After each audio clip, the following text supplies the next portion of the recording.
2016년에 어떤 의정부의 어떤 한 병원에서 이제 어떤 사건이 생겼는데 그 사건을 수사하던 검찰이 이게 이 병원 하나가 아니라 이 지역 전체의 문제겠구나 생각을 하고 전체 이 22개 의료기관을 압수수색을 몇 달 사이에 확 온 거예요. 근데 막상 와보니까 불법적인 어떤 퇴원이 안 된 사례는 거의 없었고 보호자나 환자의 사정으로 며칠 지연됐던 것밖에 없으니까 이제 어떤 게 또 문제인가 찾아보니까 환자가 강제 입원, 보호 입원된 날하고 그 가족관계 증명 서류의 발급 날짜가 틀린 거예요. 그럼 그 며칠은 그 보호자 여부를 확인 안 하고 입원시켰구나. 이렇게 된 거예요. 그래서 이 의료기관들이 그러면 환자의 신체 부검을 실효적으로 했다고 하지만 어쨌든 정당한 절차를 밟지 않은 입원 기간을 가졌구나 하고서는 저희가 한꺼번에 53명이 기소됐거든요. 네. 30까지 지금 진행 중인데 1심에서 무죄를 일단 받아서 지금 무죄로 가고 있긴 한데요. 그 1심에서 가장 많이 추궁당한 게 뭐였냐면요. 그 보호자가 진정한 그 환자의 보호자였냐, 진짜 보호자 맞냐, 이거를 갖고 자꾸 추궁을 하고 판사님도 검찰도 자꾸 이렇게 했는데 사실 그 절차의 정당성은 사법부의 역할이지 의료기관 역할이 아니에요. 사실 헌법에 국민의 신체를 구금하거나 이렇게 그 신체 결정권을 제한을 할 수 있는 거는 국가밖에 없거든요. 근데 국가의 그런 그 권한을 정신질환자 치료 목적으로 그 정신의료기관과 보호자한테 위임을 했던 거예요. 그래서 그랬던 건데, 근데 반대로 사법부에서 어떻게 그 권한을 너희들이 남용했느냐. 그렇게 당한 게 이제 2016년 그 저희 경기업계 사건이어서 저희는 그래서 우리는 사법부의 대리가 아니다. 그 원래 갖고 있는 국가의 국민들의 신체 결정권의 권한을 주관하는 국가가 다시 그 권한을 가져가라고 하는 게 사법 입원 제도라고 하고요. 저는 생각하고요.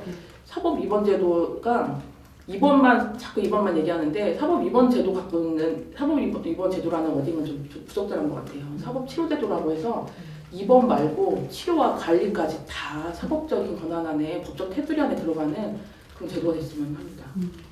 굉장히 많은 법학자라든가 변호사님들이 논문도 많이 쓰셨습니다. 이 각국의 제도들 비교하면서 쓰셨고 지금 가져온 게 윤일규현안이라든가 한 몇 개, 한 3-4개 정도가 지금 올라와 있습니다. 그 중에 2개 정도 안에서 사법입원 제도를 제시를 하고 있는데 이제 가장 문제가 되는 거는 그 실무 입장에서는 그렇습니다. 어차피 판단은 정신과 의사에 의한 판단이 이루어지게 될 것이고 그 신체 감정이 됐던 진료기록 감정이 됐던 이러한 정신과 의사의 판단을 가지고 법관이 최종적인 결정을 하는 구조가 지금 현재 입원 적합성 심사위원회랑 큰 차이가 있다고 보이지는 않습니다. 다만 사법입원이라는 절차를 택하는 것은 적법 절차 원칙에 따른 신체 자유를 제한하는 그 제도를 확립하겠다는 것이죠. 근데 그렇다면 과연 우리나라 가정법원이 지금 이제 후견인 제도가 이제 가장 유사한 사법입원 제도와 맞닿아 있는 제도가 될 텐데 그런 부분에 대해서 과연 얼마나 큰 전문성을 가지고 있는지, 그리고 과연 검사의 청구에 의해서 이런 사법입원 제도가 시작이 될 거라면은 검찰 쪽은 이게 인권보호 역할을 과연 적절하게 수행할 수 있을지 이런 부분들에 대한 논란들이 분명히 많이 있고, 복지부 입장은 아직까지는 새 제도가 시행된 지 얼마 됐다고 벌써 그러냐라는 입장이고요. 그리고 국회 검토보고서 같은 것들을 봐도 좋다 이런 안들에 대해서 내놓는 거는 좋은데 왜 법원 가서는 안 물어보냐라는 얘기들이 많이 나오고 있거든요. 그래서 크게 봤을 때 법 쪽에서는 이렇게 보고 있습니다. 물론 그 새 법이 시행되기 전에 이사장님께서도 이런저런 얘기들을 많이 하셨고 변협에서도 그 쏟아져 나오는 환자들 어떡할 거냐라는 얘기가 있었지만 인권보호의 측면, 신체자유 침해 측면에서는 억울한 환자가 입원되게 하면 안 된다는 것이 더 중요합니다. 이건 범죄자, 무고한 범죄자를 가두면 안 된다는 것과 맞닿아 있겠죠. 그래서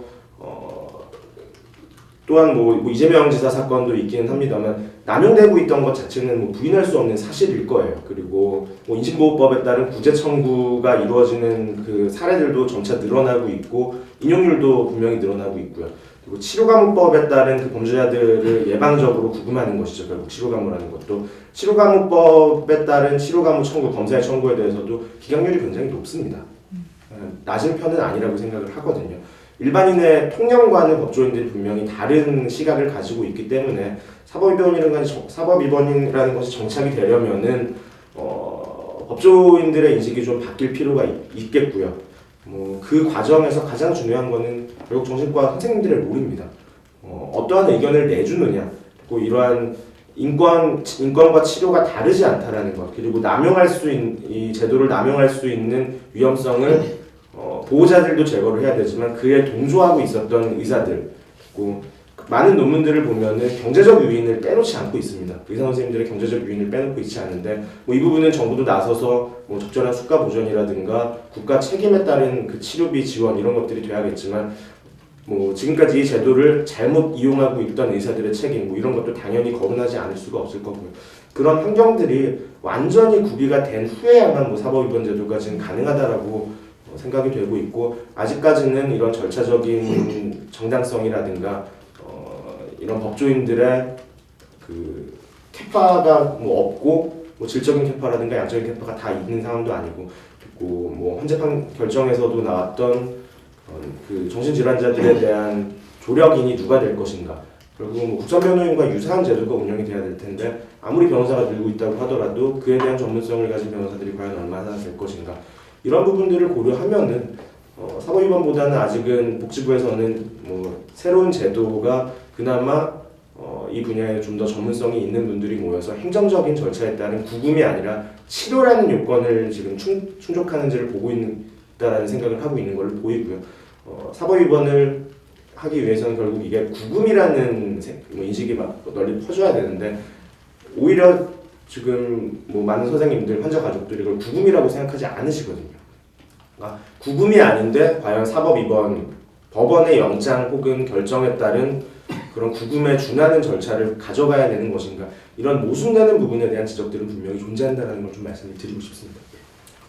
이제 우리 배 변호사님이 준비가 안 돼 있다, 여러 가지 인력 문제 이런 말씀하셨는데, 기본적으로 지금 환자 인권을 주장하는 측에서요, 이거를 지금 인신구속하는 겁니다. 지금 치료와 인신구속 두 가지 측면이 있거든요. 그런데 이 인신구속에 대한 결정은 법에 의해서 해야 되는 겁니다. 어떻게 이게 정신과 의사와 환자 가족이 결정을 하는 겁니까? 그리고 이거를 이번 적합성심사위원회에서 하는데 이건 행정적인 기구예요. 그러면은 환자가 이거를 분명히 소를 걸 수가 있다고요. 저는 그렇게 생각을 해요. 앞으로 분명히 이번 적합성심사위원회에서 결정한 거에 대해서 일부 환자들이 분명히 소송을 제기할 거예요. 이쪽심을 대상으로 당연하죠. 왜냐하면 행정적인 거기 때문에. 그렇기 때문에 법적인 어느 정도의 장치가 없는 상황에서는 이건 굉장히 불안전한 제도입니다. 그렇기 때문에 이건 분명히 법적인 뭐가 들어가야 돼요. 그래서 이제 사법위반, 그러니까 사법위반이라 그러니까 일부에서 내가 범죄가 있냐 이렇게 이야기를 하는데, 그 이제 명칭은 어떻게 하든지 간에 사법위반 혹은 준사법위반. 그러니까 지금 영국이나 호주 같은 데는 이제 정신건강심판원회라는 게 따로 독립적인 조직이 있습니다. 거기에 일정한 법적인 권한을 부여를 해서 판단하게 만드는 겁니다. 그러니까 우리가 굳이 법원이 사법위반이니까 법원에 가야 된다. 예를 들면 독일 같은 경우는 제가 알기로는 아마 법원에 가는 걸로 되어 있고, 예, 지금 환자하고 이렇게 해서 법원에 가요. 법원에서 판단해요. 불란서 같은 데는 판사가 병원을 가는 거예요. 그리고 준사법 위반이나 이런 거, 심판 같은 거는 이제 트리뷰널 이런 거 해가지고 그 팀을 만들었어. 거기에 변호사, 정신과 의사, 또는 당사자, 가족들, 이렇게 해서 4-5명 팀이 이루어져서 그 강제 입원이 있으면 거기 가서 판단을 하는 겁니다. 그러니까 그런 게 돼야 이제 이게 법적인 이제 보장을 받기 때문에 문제가 없어지는 거예요. 그 다음에 이제 또 하나가 준비가 안 돼 있다 그러는데, 복지부에서요, 2016년인가, 정신건강에 대한 그 향후에 어떻게 로드맵을 발표를 했습니다. 종합대책을요. 2019년부터 사법위반 제도를 도입을 하겠다고 했어요. 복지부에서요. 책에 그게 나오는 겁니다. 그러고요. 그 다음에 그 다음에 이제 복지부에서 지금 시행한 지 얼마 되지 않으니까 보자. 시행한 지 2년이 됐습니다. 네. 그리고 지금 이제 입적신문을 시행한 지 1년이 다 돼가요. 우리가 언제부터 이 자료를 보자. 자료를 검토를 해가지고 정말 문제 있는 거는 고쳐야 되지 않겠느냐. 복지부 주장이 그겁니다. 지금 시행한 지 얼마 안 되니까 그걸 보고 문제 있는 거를 고치자. 그렇게 이야기를 해요. 우리가 계속 그 자료를 검토를 하자. 그랬는데 언제부터 이야기를 했는데 아직도 검토를 하고 있지 않아요. 최근에 안전 TF에서 제가 몇 번 이야기했습니다. 근데 빨리 봐야 되겠는데요. 그러고는 지금 아직도 내놓지 않아요. 그러니까 이게 말이 안 되는 거죠. 그거 지금 분석하려면 아미스 시스템 들어가고 하면요 며칠 만에 그냥 나옵니다. 왜 안 하고 있습니까? 지금 사건이 계속 터지고 있는데 지금 이게 너무나 늦은 거예요. 그러니까 우리가 느끼고 있는 보호자들이나 이런 분들이 느끼고 있는 이 급박함과 행정당국에서 느끼는 정도가 이게 완전히 속도가 다른 거예요. 그러니까 이건 굉장히 문제가 있고요. 또 하나, 그러니까 한국적인 이 모델을 만들어야 되는 겁니다. 우리가 뭐 다른 걸 가져와서 그대로 하자 이런 게 아니고, 이런 거를 우리가 다 모여가지고 토의를 하고 하면서 우리 실정에 맞는 모델을 만들어 가는데 지금 시작을 못 하는 거예요. 말만 그러니까. 그게 이제 문제고요.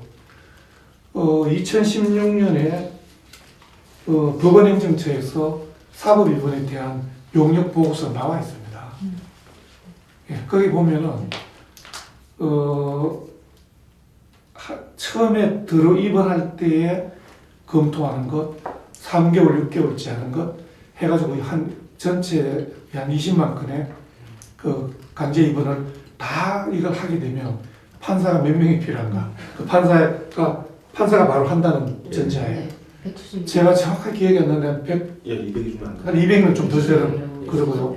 3개월을 빼면 처음과 6개월 하면 한 110몇 명이라고 되어 있고요. 이게 이제 보통 사건보다 좀 이게 간단하니까 2배를 더리면 60명 정도의 판사가 필요하다는 겁니다. 지금 정부에서 일자리 늘린다고 몇십 조를 지금 풀고 있잖아요. 국민의 생명을 위해서 이 얼마나 이 가족들의 어떤 힘든 것, 이게 지금 얼마나 많은 정신 질환자들의 어떤 안전이나 사회 이런 거를 위해서 60명의 판사를 왜 못 뽑습니까? 저는 이건 말도 안 된다고 생각을 해요. 미세먼지가 뭐하다 하니까. 어떻게 생각하세요? 맞아요. 우리가 미세먼지가 뭐래?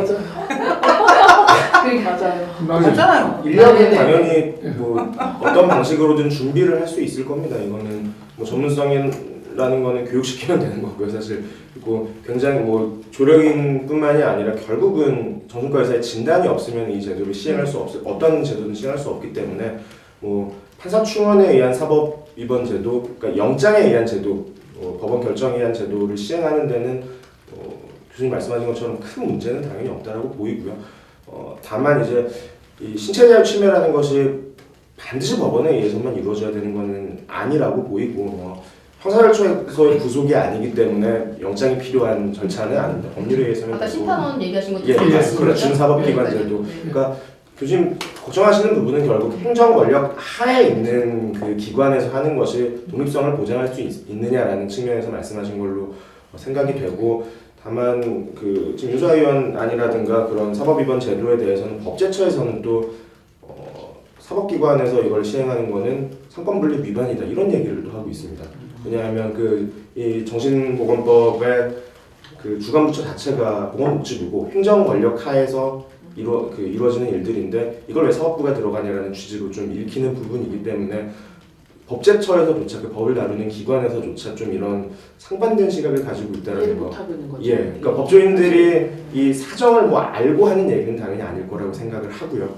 근데 결국은 헌법을 적용했을 때 이것이 헌법 체계에 맞는 법률이냐, 맞는 제도냐에 대해서는 어쨌든 상황과 관계없이 법조인들 사이에는 분명히 이견이 있는 것 같습니다. 그러니까 실제로 판사님들 반응이 내가 왜 의학적 판단을 내가 왜 내가 왜 맡아야 되느냐라는 거부감이, 부담감이 있다는 거잖아요. 예. 근데 사실 의료계가 얘기하는 거는 그거를 그 사법적인 판단보다는 아까 얘기하셨듯이 사법 입원제가 아니라 사법 입원 치료라는 용어로 예, 수정한 예. 것도 그러니까 좀 약간 시각차가 있는 것 같아요. 그렇죠. 복조계랑 의료계랑 무조건 요거 구금하라는 건 아니잖아요. 그렇죠. 이게 치료 꼭- 받게 해달라는 그렇죠. 거잖아요. 그냥 법 테두리 안에만 두자는 예, 건데 예. 사법 입장에서 야 아니야 이거는 행정적인 형법이 되고 예. 이런 부담스러워 이렇게 네, 해서 그렇죠, 그렇죠. 그 말씀. 그런 그런 부분인 것 거죠. 같아요. 그게 그러면 시각차가 우리 있는 것 금 같아요. 교수님 말씀했듯이 준사법기관 정신 건강 심판. 심판을 네. 둡시다. 그러니까 이제- 예를 들었어. 아, 저희가 지금 두자간다고 아니 이제 그러니까, 저는 그러니까 네. 솔루션을 제시해 예. 주시는 네. 측면에서는 네. 그러니까 그렇게 사법 되는 거죠. 입원이라는 그걸 이제 이야기를 하니까 너무 이게 이제 와닿는 사람들이 그러니까요. 네. 아, 이게 사법부에서 뭐야 이렇게 이제 부담스러워요. 사는 네. 거니까 아는데 가족들도 네. 다 잡아 우리가 왜 죄인가인데 왜 그러니까. 판사를 네. 재판을 받아 이렇게 그러니까 이제 그렇죠, 그런 그렇죠. 그런데 이제 그래서 제가 말씀드리는 게 네. 이게 이제 법적인 측면에서 이런 걸 보장을 하자 하는 측면에서 논의를 정말 시작을 해야 되는 거예요. 네. 이게 한국식의 모델을 만들어야 되는 거죠. 네. 그렇다면은 지금 이제 그 법조계에서 왜 우리가 하느냐 행정적인 건데 이게 복지관에서 그 시스템 만들어 놓으니까 행정적인 거거든요. 그렇죠. 왜 선진국에서 OECD에서 전부 다 네. 사법입원 제도를 하겠습니까? 네. 인신구금에 관한 거는 이게 아니고 이 전체를 사법적으로 가지고 가야 되는 겁니다. 그렇게 돼 있는 거죠. 그렇죠. 그러니까 이사님도 말씀하실 때 이게 보호 관찰소에서는 잘 관리되던 환자들이 센터로 넘어가면서 이제 복지부로 이동하면서부터 관리가 아예 안 돼버리고 그게 결국 그거잖아요. 사법부 테두리에 있을 때 네. 이게 보니까요. 아무리 환청 망상이 심하고 병식이 없어서 자기가 그 저기 환자라고 생각 안 하는 사람들도 자기 그런 망상 환청 때문에 사건을 벌이잖아요. 그걸로 뭐 저희 보호관찰 그런 우주- 처분을 받으면은 우주관이 그거는 가거든요. 네. 보호관찰소는 갑니다. 네. 무슨 일 있어도 그날은 지키고 심지어 입원 중에도 막 아침부터 안절부절해요. 나 그거 가야 되는데 전화 좀 해달라고 했고. 근데 문제는 퇴원 후에 이번에 외래치료 명령제도 법안 통과했고 그 환자의 저기 동의하고 상관없이 퇴원 사실을 그 정신건강복지센터에 통보하는 예. 것도 법안 통과했잖아요. 근데 이분들이 그 법안이 통과했지만 그 환자분들이 그 법을 지키겠어요? 정신건강복지법 안에 속한 이 법을 만약에 이게 치료감독법에 들어간 내용이라고 하면은 이분들은 분명 지킬 거예요. 처벌에 대한 보상이 이루어지는 그러니까 네, 처벌을 처벌과- 대신하는 것이라면은 당연히 그렇죠, 그분들이 그렇죠. 지키죠. 지금. 네. 그 안인득 씨도 경찰 왔을 때는 순했다면서요. 똑같은 거 아닙니까? 저는 그래서 법적 테두리 안에 무조건 들어가야 된다고 생각하는 거예요. 외래치료 명령제 말씀 좀 드리면 지금도 있는 겁니다. 외래치료 예. 명령제는. 네. 그럼 명령을 하면 뭐예요? 1년에 환자분이 안 4건. 받다. 지금 이제 본인이 치료를 안 받겠다는 게 문제인데 네. 명령을 하죠. 요번에 이제 정준수 의원 예. 이제 외래치료 지원제인데 핵심을 벗어나는 겁니다. 어떤 점에서 좀 외래치료 지원제는 이제 치료비를 대주는 거거든요. 이제 오면은 받으면 치료비를 대주겠다. 지금 문제가 치료비가 아니에요. 안 온다. 안 오는 게 문제예요. 그러면 안 오면 어떻게 할까? 그 다음이 없는 겁니다. 강제력 확보에 대한 수단이 없고 처벌 그렇죠. 규정도 없습니다. 그 네. 명령 지키지 않았을 네. 경우 당연히 가능할 겁니다. 사실 법원에 의한 결정이 가장 좋은 제도기는 하겠죠. 적법 절차의 원칙을 준수한다는 측면에서는 그렇겠지만 뭐 전문성이라든가 법원의 업무 과중 뭐 이런 부분들을 생각했을 때 이런 전문적인 기관을 두고 하는 거에 대해서는 뭐 누구도 반대하지 않을 거라고 생각을 합니다. 다만 그 해당 기관의 구성을 어떻게 할 것인지라든가 심사 기간 그리고 심사 기간 동안에 환자를 어떻게 유치할 것인지 이런 부분들에 대한 논의는 실질적인 내용들이거든요. 그러니까 어느 기관에 결정을 하느냐에 대해서 이견이 벌어지는 이유는 정말 좀 형식적인 측면의 논의라고 생각이 되는 부분도 있습니다. 그건 제도를 어떻게 운영할 것인지에 대한 합의만 적절하게 이루어지면은 법원이 됐든 뭐 제3의 기관이 됐든 독립적인 기관에서 이런 절차를 수행하는 거에 대해서는 환자분들은 더더욱 환자 가족들은 더더욱 그걸 원하실 거고요. 뭐 법조계에서도 그런 절차에 의한 신체 자유 제한에 대해서는 뭐 큰 반대가 없을 거라고 생각합니다. 그러면 한 가지를 추가로 예. 드리면 심사 기간 말씀하셨죠. 이게 사실 실질적인 것 같아요. 환자가 왔을 때 바로 해서 이게 응급이 상황이기 때문에 이게 진행이 돼야 되잖아요. 의사들도 원망을 덜 받으려면 원망 기간을 줄이려면 그거 빨리 진행해야 되는데 현재 변호사 입장에서 볼 때 이거는 최대한 노력하면 얼마까지는 이 심사 기간을 빨리 줄일 수 있을 것 같다라고 보시는지. 뭐 당연히 일률적으로 말씀드릴 수는 없고요. 네. 지금 응급입원 기간이 72시간 뭐 되어 있고 그다음에 최초 입원 이후에 보호자 신청에 의한 입원인 경우에는 2주 뭐 이렇게 진단 기간이 부여가 되어 있는데 지금 국회에 제출된 법안은 6일치를 뭐 요 정도로 뭐 제한이 되어 있습니다. 그 기간 동안 입원을 뭐 당연히 입원을 하지 않기 위한 가장 증상이 나타나지는 않을 거거든요. 왜냐하면 유인이 없기 때문에. 그렇게 본다라면은 7일 정도의 관찰 기간이면 선생님들께서 충분히 그 치료의 필요성과 자해 혹은 타해의 위험성, 굉장히 구체적인 위험성이 되겠지만 그런 부분들을 판단하실 수 있지 않을까라는 생각을 합니다. 그러니까 지금처럼 2주라는 기간은 좀 신체 자유 제한의 측면에서 과도하게 긴 측면이 분명히 있고요. 한 일주일 정도의 기간 동안 환자를 뭐 강제 입원 절차를 통해서 관찰을 하고 최종적인 진단을 해서 결국은 4월 정도 진찰을 하고 이틀 정도의 기간 동안 서류 심사 혹은 대면 심사를 통해서 최종적인 법원이나 제3의 기관이 입원 치료의 필요성 등을 결정하는 절차가 뭐 적절하지 않을까. 그 정도 기간이 가장 적절하다고 생각을 합니다. 그 기간에 대해서 좀 말씀드리면은 이제 외국에 보면 초기에 판단하는 모델이 있고 중기 모델이 있습니다. 근데 이제 저는 개인적인 입장에서는 초기 모델을 선호합니다. 네. 왜냐하면은 그러니까 지금 환자는 입원할 필요가 없다고 주장하는 겁니다. 그런데 이제 이 치료의 필요에 의해서 위험하다고 생각해서 빨리 치료를 하려고 강제로 입원을 시키는 상태인데 이걸 빨리 판단해 줘야 되는 거죠. 그러면 저는 3일 이내로 선진국에서 72시간 내로 판단하는 게 들어가 있는데 문제는 어디 있느냐면 초기 모델은 그 형법에 그 관련되더라고요. 그래서 법적인 게 정확하게 모르겠는데 그럼 중기 모델 한 2주 정도 있다가 뭐 판단하자 뭐 이런 거는 이제 형법이 아니고 약간 그게 뭐 가정법이니 뭐 법이 다르죠. 약간 법이 좀 다르더라고요. 그러니까 이게 이제 초기 모델을 적용하게 되면 마치 환자가 범죄자처럼 형법을 하니까 여기 조금 문제가 있겠는데 저는 개인적으로 그렇다면 이 소위 말하는 정신건강 심판원처럼 이런 걸 해놓고 트리뷰널 같이 이렇게 해가지고 팀을 만드는 거예요. 팀을 만들어가지고 또 병원에서 강제 입원이 있다 그러면은 그 팀이 몇 명으로 돼요? 3명 내지 5명이에요. 가는 거예요. 가가지고 수를 보고 인터뷰하고 환자 만나고 주치 만나고 해가지고 이거 빨리 판단해 줘야 되는 겁니다. 저는 그래야지 그게 되는 거지. 그게 환자 인권을 보호하는 거지. 왜 입원하기 싫다는 사람을 해놓고 시간 끌고 있습니다. 그건 아닌 거죠. 최대한 짧아져야 된다는 거는 뭐 누구나 그쵸. 공감을 가지고 있는 거라고 보고요. 2주는 사실 긴 게 맞습니다. 머리 맞아요. 그럼 팀 구성은 어떻게 돼야 되나요? 그 아까 말씀하신. 되게 이제 외국에는 그 팀이 변호사나 판사 뭐 이렇게 팀장이 있고요. 거기에 정신과 전문의가 들어가 있고 보호자가 들어가 있고 또 뭐 NGO 이런 사람 들어가 있고 동료 지원가 들어가 있고 근데 팀은 이제 이렇게 뭐 짜기 나름이죠. 그러면 뭐 객관적으로 해서 보고 그걸 이제 조사한 걸 가지고 와서 심판원에서 결정하는 거예요 그냥. 그러면은 그리고 그 다음에 이제 대개 이제 지금 그 급성기 치료가 대학병원에서는 3주예요 입원이. 그럼 3주면은 약간 치료가 조금 덜 된 좀 그래서 이제 그거를 외래 치료 명령전에서 외래 치료를 해서 좀 오기 확실히 하든지 아니면 납병원을 가서 어느 정도 좀 확실하게 한 다음에 충분히 된 다음에 그 다음에 이제 센터나 복지로 넘어가야 돼요. 이게 이제 또 의료와 복지의 문제가 있기 때문에 너무 복지가 지금 의료적인 치료가 조금 덜 되는데 복지 이거는 뭐 사회복지에서 해야 되는 거 이렇게 되어버리면서 문제가 있기 때문에 충분히 이제 기간이 더 필요한 거죠. 그래서 3주 정도 입원했다가 그러니까 그 다음 판단은 3주 내지 4주 정도의 판단하면 되는 거예요. 더 입원이 필요한 거냐.